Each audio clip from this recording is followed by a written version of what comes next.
This is the Hidden Killers podcast with Tony Bruschi. With licensed psychologist and guest John Delatorre. A statement recently released by two of the victims, Kaylee Gonsalves and Zena Kernoodle's family, about the case against Brian Koberger and its extremely slow pace.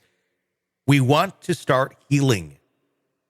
We do, they said. We want to find justice and to try to move on from this horrible tragedy. So please start making some decisions. Get to work and quit playing the delay game. Of course, they're talking about the trial that now we're looking all the way into possibly spring of 2025. Joining me to discuss, Dr. John Delatorre. This has to be so psychologically damaging for these families to have to go through this. Obviously, a trial is not about thinking of the families. Quite honestly, it's about finding innocent or guilt for what has actually occurred here, and whether Brian Koberger should be going to jail for the rest of his life, facing execution, or being found innocent. But the tragedy is the victims here that are still alive, the family members, the unbelievable pain that they have to continue to go through lasts such a long time. Should there be more consideration here for these families in terms of expectations on the part of the defense to really to get their job done and allow this to move forward?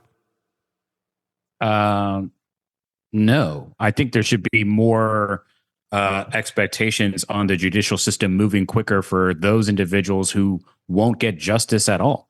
I mean, to be honest, this is moving as fast as a case like this was ever going to move. Mm-hmm.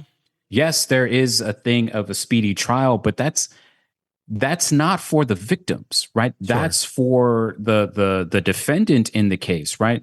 Our laws are built so that when you are a defendant in a case, right, when you are charged, you have the opportunity to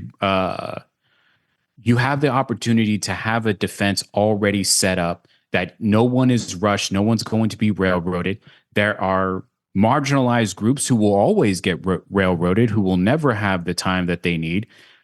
I understand that these families want an element of closure when it comes to criminal responsibility. But the reality is that a case like this was always going to take an amount of time. And for them, using the theory of relativity, time was going to move slower for them until this case got resolved. But in actuality, it's moving as fast as it was going to move.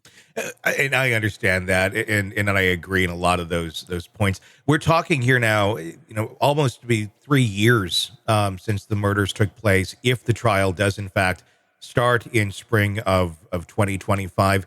Bill Thompson, who's the lead prosecutor in this, stating, we've already gone through 95% of the evidence. He's the one that really kind of wants this to get moving more. Ann Taylor's been Koberger's lawyer from the very beginning. Why is it taking so much longer on their side to process through this evidence or to figure out an alibi or move forward with this case? One side seems to have gone through it. The other side, taking their time. And I get they need to, but we're talking about one night here with one man. Why does it take 3 years to figure out what happened that night? Oh, well, there are plenty of reasons why. We're back to this.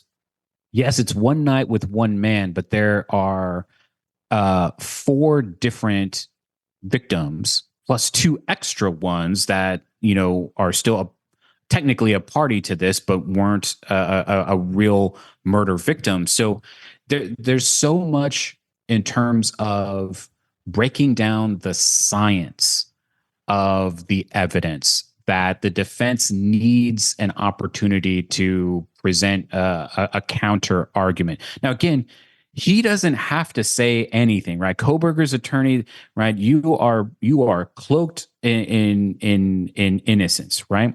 So you don't have to say anything. You don't have to do anything. You don't have to present a defense strategy. However, there has to be an element of reasonable doubt. And I think that in order to present that, it takes the defense a little bit longer to see the holes in the case versus a prosecutor just trying to get through just trying to get through that material and establishing their case timeline. Mm-hmm. And that makes sense. It's more so, it is battling that very much. If there's not a clear alibi, you need reasonable doubt. That's what's going to set you free if, in fact, you are innocent. If Kohberger does have an alibi witness, which has been claimed in the past, where is he or she? And why would they not want to materialize that faster, quite honestly? Because imagine if you have an alibi witness, a hearing could take place, something could be done where he could be exonerated if we can truly establish that as a really solid alibi witness. Or does that speak more to maybe there's an alibi witness, but it may not be the most solid of an alibi witness? Yeah, there are all different kinds of reasons why it would be hard to establish the presence of an alibi witness. Maybe the person, I don't know, they're trying to firm up their story. I mean, there are all different kinds of reasons why something like this would be delayed. But you would imagine, right? The expectation is that if this was a solid witness without any issue, then it shouldn't be a problem to just get that information out. So it suggests then that this witness, whoever this is, there might be an issue with which the credibility of that witness needs to be addressed prior to that person being announced as a witness. Want to listen ad-free? Want advanced access to all of our interviews before anyone else?